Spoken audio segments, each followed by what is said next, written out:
కల్వకుంట్ల కవిత ఆమెను కొద్దిసేపటి క్రితం ఈడీ అధికారులు అరెస్ట్ చేశారు. విమానంలో ఆమెను ఢిల్లీకి తరలిస్తున్నారు. ఆ తర్వాత ఎక్కడికి పంపిస్తారు అనేటువంటి ప్రశ్న ఇప్పుడు తలెత్తుంది. ఈడీ అధికారులు రేపు జడ్జి ముందు ప్రవేశపెట్టేటువంటి అవకాశం ఉంది. ఆ తర్వాత జడ్జి కనుక రిమాండ్కి విధిస్తే ఆమెను తీహార్ జైలుకి పంపించేటువంటి అవకాశం ఉంది అనేది వినిపిస్తుంది. వాస్తవంగా శుక్రవారం రోజు అరెస్ట్ చేశారంటే శనివారం ఆదివారం కోర్టులకు సెలవు ఉంటుంది అనేది కేటీఆర్ చెప్తున్నటువంటి మాట. అసలు శుక్రవారం రావడం ఏంటి, శుక్రవారం ఈడీ అధికారులు వచ్చి అరెస్ట్ చేయడం ఏంటి అనేది ఆయన నిలదీస్తూ ఉన్నారు. ఆల్రెడీ సుప్రీంకోర్టుకి అరెస్ట్ చేయమని చెప్పారు, కానీ దానికి విరుద్ధంగా ఎందుకు అరెస్ట్ చేశారు అనేది అరెస్ట్ సందర్భంగా ఆయన చేసినటువంటి ఆర్గ్యుమెంట్. కానీ ఈడీ అధికారులు విశిష్ట అధికారంతో కవితను అరెస్ట్ చేసి ఢిల్లీకి తీసుకెళ్తున్నారు విమానంలో. ఆ తర్వాత విచారించి రేపు మధ్యాహ్నం ఆమెను జడ్జి ముందు ప్రవేశపెట్టేటువంటి అవకాశం ఉంది. ఆ తర్వాత ఆమెను తీహార్ జైలుకి పంపిస్తారు అనేది కూడా తెలుస్తుంది, రిమాండ్కి విధిస్తారని కూడా తెలుస్తుంది. ఒకవేళ తీహార్ జైలుకి కనుక ఆమెను రిమాండ్కి విధిస్తే ఎలాంటి ఆహారం ఆమెకి పెట్టేటువంటి అవకాశం ఉంది తీహార్ జైల్లో అనే దాని మీద మనం కనుక చూస్తే తీహార్ జైల్ మెనూ గురించి ఆల్రెడీ గూగుల్లో ఉంది. దాన్ని మీకు తెలియజేసేటువంటి ప్రయత్నం చేస్తాను. మధ్యాహ్నం 12:30 గంటలకి లంచ్ 4 రోటీలు, సాయంత్రం టీ బిస్కెట్ కూడా ఉంటుంది. అక్కడ క్యాంటీన్ కూడా ఉంటుంది. రాత్రి డిన్నర్లో కూడా లంచ్ మెనూ అవైలబిలిటీ ఉంది, లేదంటే టిఫిన్ కూడా చేయొచ్చు. సో ఆదివారం ఖైదీలకు స్పెషల్ డిషెస్ ఉంటాయి అక్కడ తిహార్ జైల్లో. సండే మెనూలను అక్కడ పనీర్, అలాగే రాజ్మా, స్వీట్, పెరుగు అవన్నీ ఉంటాయి. తిహార్ జైలు క్యాంటీన్లో అన్ని రకాల బేకరీ ఐటమ్స్ కూడా లభ్యమవుతాయి. తిహార్ జైల్లో ఖైదీలకు ఎలాంటి ఆహారం పెడతారనేది ఆసక్తికరమైనటువంటి అంశం. ఉదయం 7 గంటలకు బ్రేక్ఫాస్ట్ అందుబాటులో ఉంటుంది. ఎవరికి ఏ బ్రేక్ఫాస్ట్ కావాలంటే అదే ఉంటుంది. అల్పాహారంగా పోహా, అలాగే మధ్యాహ్నం 12:30కి లంచ్, 4 రోటీలు, కూర, అన్నము, పప్పు ఉంటుంది. సాయంత్రం టీ, బిస్కెట్ ఇవి అందుబాటులో ఉంచుతారు. క్యాంటీన్ కూడా ఉంటుంది కాబట్టి కావాలంటే కనుక అదనంగా కూడా తీసుకోవచ్చు. రాత్రి డిన్నర్లో కూడా లంచ్ మెనూ అందుబాటులో ఉంటుంది. ఆదివారం మాత్రం ఖైదీలకు స్పెషల్ మెనూ ఉంటుంది. సండే మెనూలను పన్నీర్, రాజ్మా, స్వీట్, పెరుగు ఇవి ఉంటాయి. తిహార్ జైల్ క్యాంటీన్లో అన్ని రకాల బేకరీ ఐటమ్స్ దొరుకుతాయి కాబట్టి ఇబ్బంది ఏమి ఉండదు. ఇక తిహార్ జైల్లో ఖైదీలకు ఆహారం అనే దాని మీద చాలా ఆసక్తికరంగా చూస్తూ ఉన్నారు. ఉదయం 7 గంటలకల్లా బ్రేక్ఫాస్ట్ రెడీగా ఉంటుంది. మార్నింగ్ అల్పాహారంగా పోహా, కుల్సా, చోలే అనేటువంటిది ఉంటాయి. ఈ రెండు ఏది కావాలంటే అది తీసుకోవచ్చు, ఎంపిక చేసుకోవచ్చు.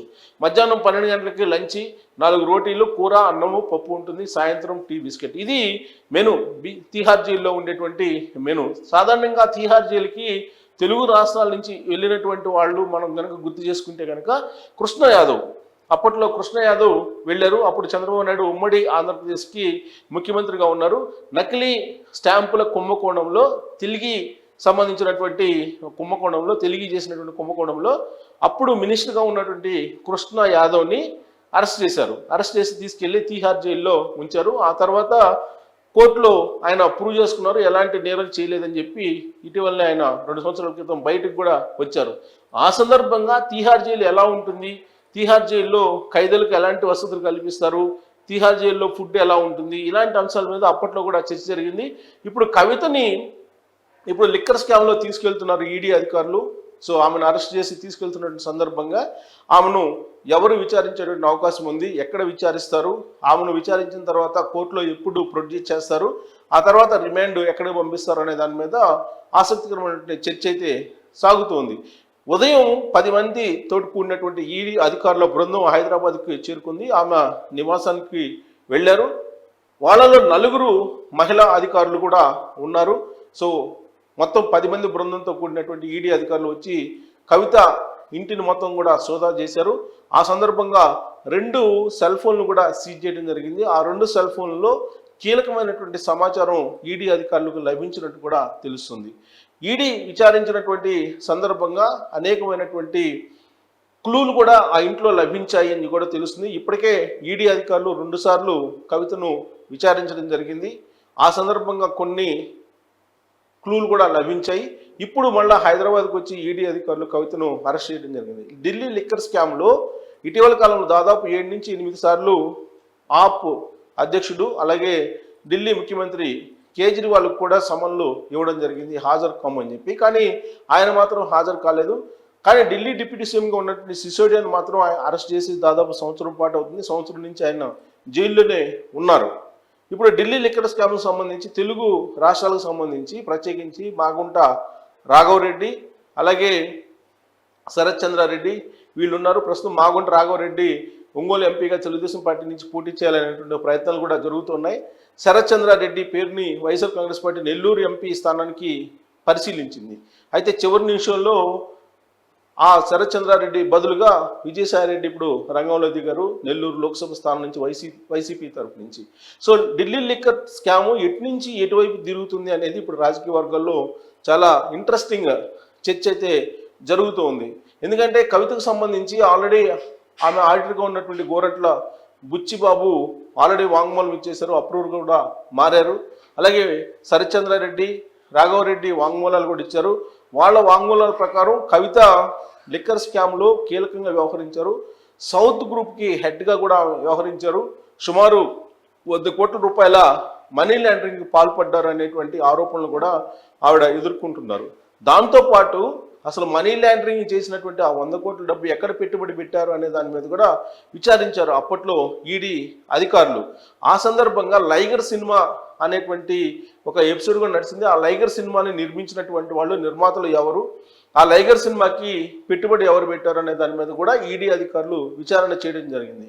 ఆ సందర్భంగా ఆ సినిమాకు సంబంధించినటువంటి డైరెక్టర్ పూరి జగన్నాథ్ అలాగే చార్మీతో పాటు ప్రొడ్యూసర్ని కూడా విచారించడం జరిగింది. విజయ్ దేవరకొండ హీరో, ఆయన్ని పాన్ ఇండియా హీరోగా మలచడానికి కవిత లిక్కర్ స్కామ్లో ఉన్నటువంటి 100 కోట్ల మనీ లాండరింగ్ డబ్బులు ఈ లైగర్ సినిమాలో పెట్టారు అనేటువంటి ఆరోపణలు కూడా అప్పట్లో వచ్చాయి. అందుకే ఆ దిశగా కూడా ఈడీ అధికారులు విచారణ చేపట్టడం జరిగింది. సో అన్ని రకాల విచారణ చేసిన తర్వాత అన్ని కోణాల నుంచి క్లూలు లభించిన తర్వాత హైదరాబాదు కవిత ఇంటికి ఈడీ అధికారుల బృందం వచ్చింది గురువారం రోజు ఉదయం. సో వచ్చి ఆమెను అరెస్ట్ చేసి తీసుకెళ్తున్నటువంటి సిచ్యువేషన్ మనం చూస్తున్నాం. ప్రత్యేకమైనటువంటి ఆమెకి విమానంలో ఈడీ అధికారులు తరలిస్తూ ఉన్నారు. ఇప్పటికే టికెట్స్ కూడా బుక్ చేసి ఆమెను తీసుకెళ్తున్నారు. తీసుకెళ్లి ఈడీ కార్యాలయానికి ఢిల్లీలో ఉంచుతారు. నైట్ మొత్తం కూడా ఆ కార్యాలయంలో ఉన్న ఈడీ కార్యాలయంలో ఆమెను తెల్లారేంత వరకు కూడా విచారించేటువంటి అవకాశం ఉంది. ఆమె విచారణకు సహకరించి ఆమె సమాచారాన్ని కనుక ఇస్తే అప్పుడు కోర్టులో ఆమెను ప్రొడ్యూస్ చేసే అవకాశం ఉంది. లేదంటే మళ్ళీ ఆమెను కస్టడీకి కూడా కోరేటువంటి అవకాశం ఉంది. ఈడీకి సంబంధించి విశిష్టమైనటువంటి అధికారాలు ఉంటాయి. సిబిఐ కంటే కూడా ఈడీ కొన్ని అధికారాలను కలిగి ఉంటుంది. కాబట్టి సుప్రీంకోర్టులో ఒకవేళ పిటిషన్ పెండింగ్లో ఉన్నప్పటికీ కూడా కవితను అరెస్ట్ చేసేటువంటి విస్తృతమైనటువంటి అధికారాలు ఈడీకి ఉన్నాయని చెప్పి న్యాయవాదులు చెప్తూ ఉన్నారు. సో విచారణకి సహకరిస్తే ఓకే, ఒకవేళ సహకరించకపోతే మరింత సమాచారం కోసం ఆమెను కస్టడీకి కోరేటువంటి అవకాశం ఉంది. సో జడ్జి ముందు ప్రవేశపెట్టినప్పుడు కవిత ఏం చెప్తారు, అక్కడ జడ్జి ఎలా రెస్పాండ్ అవుతారు, ఒకవేళ ఆయన రిమాండ్కి విధిస్తే కనుక తీహార్ జైలుకి తరలించేటువంటి అవకాశం ఉంది, లేదా కస్టడీకి ఇవ్వాలని కోరితే కస్టడీకి కూడా ఇచ్చేటువంటి అవకాశం ఉంది. సో ఈడీ అధికారుల కస్టడీకి కవితని అప్పచెప్తారా లేదంటే తీహార్ జైలుకి ఆమెను పంపిస్తారా అనేది ఇప్పుడు ఆసక్తికరమైనటువంటి అంశం. ఒకవేళ తీహార్ జైలుకి పంపిస్తే అక్కడ ఉండేటువంటి వెసులుబాట్లు, ప్రత్యేకమైనటువంటి వెసులుబాట్లు మహిళలకు కూడా ఉంటాయి. గతంలో కడిమల్లి కూడా తీహార్ జైల్లోనే ఉన్నారు. సో 2G స్కామ్ సంబంధించి UPA 1 సమయంలో జరిగినటువంటి ఆ 2G స్కామ్ UPA 2 వరకు కూడా జరిగింది. అది దాని మీద రాజా అలాగే కడిమల్లి ఇద్దరు కూడా తీహార్ జైల్లో జైలు జీవితం కూడా గడపడం జరిగింది. ఆ సందర్భంగా కడిమల్లి ఏ విధంగా సౌకర్యాలను పొందారో తీహార్ జైల్లో ఇప్పుడు కవిత కూడా అలాంటి సౌకర్యాలను పొందేటువంటి అవకాశం ఉంది. వాస్తవంగా ఢిల్లీ లిక్కర్ స్కామ్ తెర మీదకి వచ్చినటువంటి తొలి రోజుల్లోనే కవిత మరొక కడిమలి కాబోతుంది అనేటువంటి ప్రచారం కూడా విస్తృతంగా జరిగింది.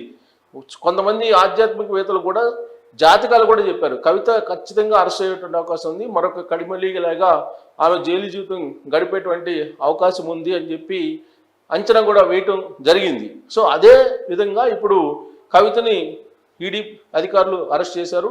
ఇప్పుడు ఢిల్లీకి తీసుకెళ్తున్నారు. ఢిల్లీలో ఆమెను విచారించేటువంటి అవకాశం ఉంది.